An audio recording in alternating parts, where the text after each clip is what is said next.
Alright, this video is dedicated to talking about sentence level organization and a couple of errors that are very possible in things that have happened in a few of our essays. One of the things that can throw us off are sentence fragments. Now, simply put, sentence fragments are incomplete sentences. They're missing information.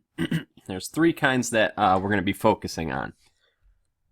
A missing subject, or the thing that's doing the action in the sentence. A missing predicate, or the action that that thing is doing within the sentence, and a dependent clause, which, if you remember from your vocabulary, is missing important information. It needs an independent clause to prop itself up.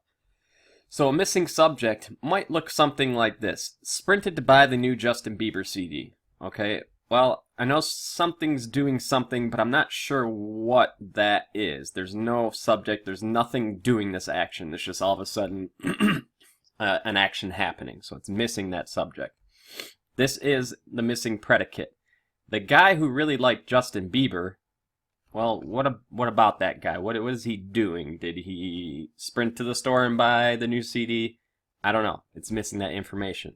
Now, this can't be confusing because liked is a verb, and it's something that this guy is doing, but this information here is being used to describe the guy. It's not actually him doing an action, it's just describing the guy. It's a guy who really liked Justin Bieber. So he's not actually doing anything, it's just describing him. For the dependent clause, it may look something like, while the guy really liked Justin Bieber.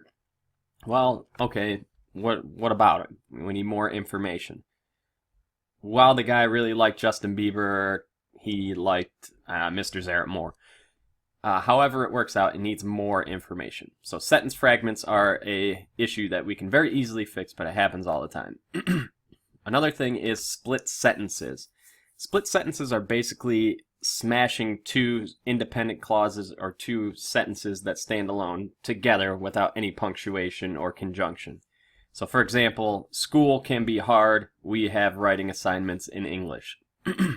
So this is a split sentence because school can be hard is its own sentence, and we have writing assignments in English is its own sentence. This can also very easily be a comma splice if we had a comma between it. School can be hard, we have writing assignments in English, so it's the same general idea, two sentences being split without conjunction.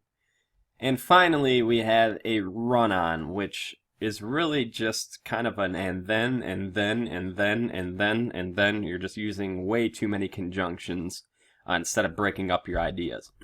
So if you read your paper and it sounds something kind of like this, you probably have a run-on.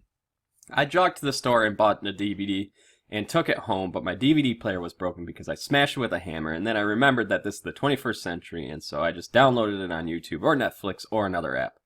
It's a lot of conjunctions in there, a lot of things going on. I could very easily split this up into 2 or 3 sentences and have it flow a little bit better.